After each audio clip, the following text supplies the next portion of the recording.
Hello friends, ഇന്ന് നമ്മൾ ഉണ്ടാക്കാൻ പോകുന്നത് നല്ല സോഫ്റ്റും ടേസ്റ്റി ആയിട്ടുള്ള ബട്ടർ കേക്കാണ്. ഇത് നമ്മൾ ഓവനൊന്നും ഇല്ലാതെയാണ് ഉണ്ടാക്കിയെടുക്കുന്നത്.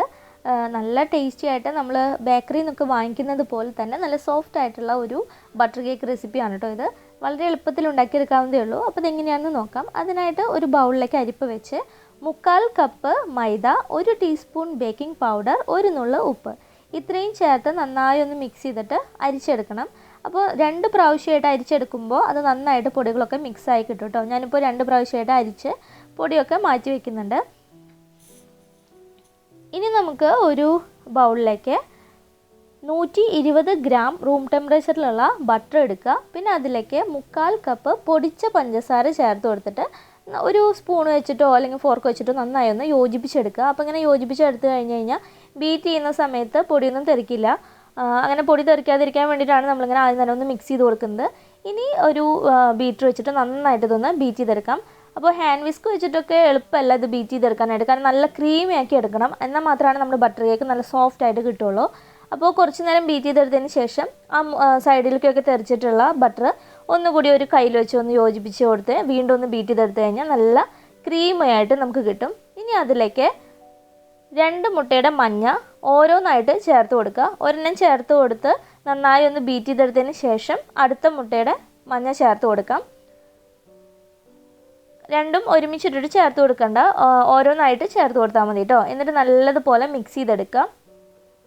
അങ്ങനെ നന്നായിട്ട് ബീറ്റ് ചെയ്ത് നല്ല ക്രീം പരുവായിട്ട് എടുത്തു കഴിഞ്ഞ് നമ്മുടെ ഈ ഒരു ബട്ടറിൻ്റെ മിക്സ് മാറ്റി വയ്ക്കാം.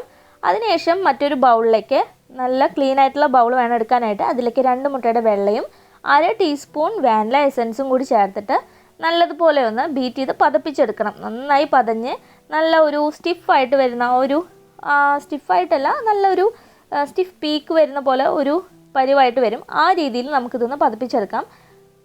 അങ്ങനെ നമ്മുടെ മുട്ടയുടെ വെള്ളമൊക്കെ നന്നായിട്ട് പതഞ്ഞ് വന്നിട്ടുണ്ട്.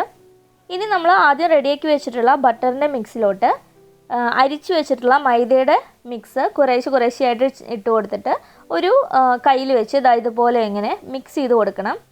അപ്പോൾ ഇത് ഇത്തിരി വെള്ളം നനവൊന്നും ഇല്ലാത്തതുകൊണ്ട് തന്നെ കുറച്ചൊരു തിക്കിലാണ് ഇരിക്കുക. അത് കുഴപ്പമൊന്നുമില്ല. നമ്മൾ ആ പൊടിയൊക്കെ കുറേശ്ശെയായിട്ട് ചേർത്ത് ഒന്ന് യോജിപ്പിച്ചെടുക്കുക.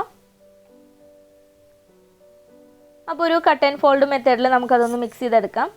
അങ്ങനെ നമ്മൾ അരിച്ചു വെച്ചിട്ടുണ്ടായിരുന്ന പൊടിയും ബട്ടറൊക്കെ നന്നായിട്ട് മിക്സ് ആക്കിയതിന് ശേഷം അതിലേക്ക് 3 ടേബിൾ സ്പൂൺ പാല്, റൂം ടെമ്പറേച്ചറിലുള്ള പാല് വേണം എടുക്കാനായിട്ട്. ആ 3 ടേബിൾ സ്പൂൺ പാൽ ഒഴിച്ചു കൊടുത്തിട്ട് ഇതുപോലെ യോജിപ്പിച്ചെടുക്കണം. അങ്ങനെ പാലൊക്കെ നന്നായിട്ട് അതിലേക്ക് എബ്സോർബായി വന്നതിന് ശേഷം, കണ്ടില്ലേ, ഇപ്പോൾ നന്നായിട്ട് പാലൊക്കെ എബ്സോർബായി വന്ന് നല്ലതുപോലെ നമ്മുടെ കേക്കിൻ്റെ മിക്സ് റെഡിയായി വന്നിട്ടുണ്ട്. ഇനി ഇതിലേക്ക് നമ്മൾ ലാസ്റ്റായിട്ട് ചേർത്ത് കൊടുക്കുന്നത് മുട്ടയുടെ വെള്ളയാണ്. മുട്ടയുടെ വെള്ള നമ്മൾ പതപ്പിച്ച് വെച്ചിട്ടുണ്ടായിരുന്നു. ആ മുട്ടയുടെ വെള്ള പതപ്പിച്ചത് കുറേശ്ശെയായിട്ട് ചേർത്തിട്ട് നമുക്കിതിലേക്ക് യോജിപ്പിച്ച് കൊടുക്കണം. അപ്പോൾ മുട്ടയുടെ വെള്ള ചേർത്ത് കൊടുത്തു കഴിഞ്ഞ് ഒത്തിരി നമ്മൾ ബീറ്റ് ചെയ്യാനും ഒത്തിരി സ്പീഡിൽ അത് ഇളക്കി കൊടുക്കാനും പാടില്ല. പതിയെ വേണം നമ്മളത് മിക്സ് ചെയ്ത് യോജിപ്പിച്ച് കൊടുക്കാനായിട്ട്. നമുക്ക് മുട്ടയുടെ വെള്ള പതിപ്പിച്ചുള്ള പാത്രത്തിലോട്ട് ഈ മിക്സ് മുഴുവൻ ഇട്ടിട്ട് ഇതുപോലെ ഇങ്ങനെ മിക്സ് ചെയ്ത് കൊടുത്താലും മതി. അപ്പോൾ അത് ഇട്ട് കൊടുക്കുന്ന നേരത്ത് രണ്ടും സെപ്പറേറ്റ് ആയിട്ട് നിൽക്കുന്ന പോലെ നമുക്ക് തോന്നും. പക്ഷെ അത് കുഴപ്പമൊന്നുമില്ല. അതിങ്ങനെ പതിയെ യോജിപ്പിച്ച് വരുമ്പോൾ രണ്ടും ചേർന്ന് നന്നായിട്ട് മിക്സായി കിട്ടും കേട്ടോ. അപ്പോൾ ഒത്തിരി ബീറ്റ് ചെയ്ത് കഴിഞ്ഞിട്ടുണ്ടെങ്കിൽ ആ മുട്ടയുടെ പതയൊക്കെ പോവും. അതുകൊണ്ടാണ് പതിയെ മാത്രമേ ഇതുപോലെ കട്ട് ആൻഡ് ഫോൾഡ് മെത്തേഡിൽ നമ്മൾ മിക്സ് ചെയ്യാൻ പാടുള്ളൂ എന്ന് പറയുന്നത്. അങ്ങനെ നമ്മുടെ കേക്കിൻ്റെ ബാറ്റർ ഇതിവിടെ റെഡി ആയിട്ടുണ്ട്. നല്ലതുപോലെ മുട്ടയുടെ വെള്ളമൊക്കെ മിക്സായി വന്നിട്ടുണ്ട് കേട്ടോ. കണ്ടില്ലേ, നല്ലതുപോലെ നമുക്ക് മിക്സായി കിട്ടി.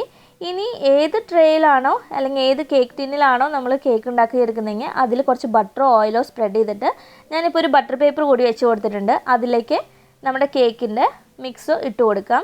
അപ്പോൾ ഇതിങ്ങനെ ലൂസായിട്ടുള്ള ബാറ്റർ അല്ല ഉണ്ടാവുക, ഒരു ഇത്തിരി തിക്കിലാണ് ഈ ഒരു ബാറ്റർ ഉണ്ടായിരിക്കുക. ഇനി അതൊന്ന് നമുക്ക് മുകൾ ഭാഗമൊക്കെ ഒന്ന് ഒപ്പാക്കി കൊടുക്കാം. അതിനുശേഷം ജസ്റ്റ് ഒന്ന് ടാപ്പ് ചെയ്ത് കൊടുക്കുക. അതിൽ എയർ ബബിൾസ് ഒന്ന് പോകാനാണ് ഇങ്ങനെ ടാപ്പ് ചെയ്ത് കൊടുക്കുന്നത്.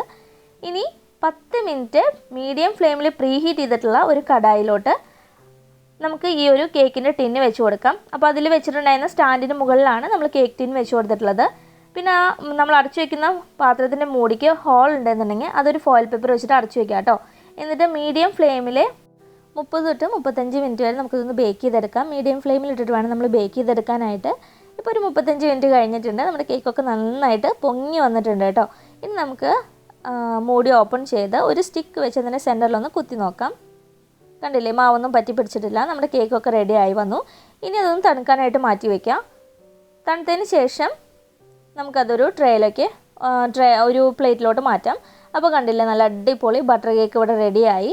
അതിൻ്റെ കളറൊക്കെ കണ്ടോ, നല്ല സൈഡ് ഭാഗത്തൊക്കെ നല്ല ഗോൾഡൻ കളർ വന്നിട്ട് നല്ല അടിപൊളിയായിട്ട് കിട്ടിയിട്ടുണ്ട്. നല്ല സോഫ്റ്റാണ് ഈ ഒരു കേക്ക്. ഇനി ഞാൻ കട്ട് ചെയ്ത് കാണിച്ചു തരാം. നമുക്ക് ബേക്കറിയിൽ കിട്ടുന്നതിനേക്കാൾ വളരെ ടേസ്റ്റിയാണ് ഇത് വീട്ടിലുണ്ടാക്കി എടുക്കുമ്പോൾ. അപ്പോൾ കുട്ടികൾക്കൊക്കെ ഒത്തിരി ഇഷ്ടപ്പെടും. കുട്ടികൾക്കെന്നല്ല, മുതിർന്നവർക്കായാലൊക്കെ ഒത്തിരി ഇഷ്ടമാവുന്ന ഒരു കേക്കാണ് കേട്ടോ ഇത്, ഈ ഒരു ബട്ടർ കേക്ക് എന്ന് പറയുന്നത്. അപ്പോൾ എല്ലാവരും ട്രൈ ചെയ്ത് നോക്കുക. കണ്ടില്ലേ, നല്ല അടിപൊളി ടെക്സ്ചറാണ് ഇതിൻ്റെ, നല്ല സോഫ്റ്റുമാണ് കഴിക്കാൻ. അപ്പോൾ എല്ലാവരും ട്രൈ ചെയ്ത് നോക്കുക. നിങ്ങൾക്ക് ഇഷ്ടപ്പെട്ട് കഴിഞ്ഞാൽ ലൈക്ക് ചെയ്യാനും ഷെയർ ചെയ്യാനും കമൻറ്റ് ചെയ്യാനും മറക്കരുത് കേട്ടോ. അതുപോലെ എൻ്റെ ചാനൽ ഇതുവരെ സബ്സ്ക്രൈബ് ചെയ്തിട്ടില്ല എന്നുണ്ടെങ്കിൽ ഒന്ന് സബ്സ്ക്രൈബ് ചെയ്ത് സപ്പോർട്ട് ചെയ്യണേ. Thanks for watching.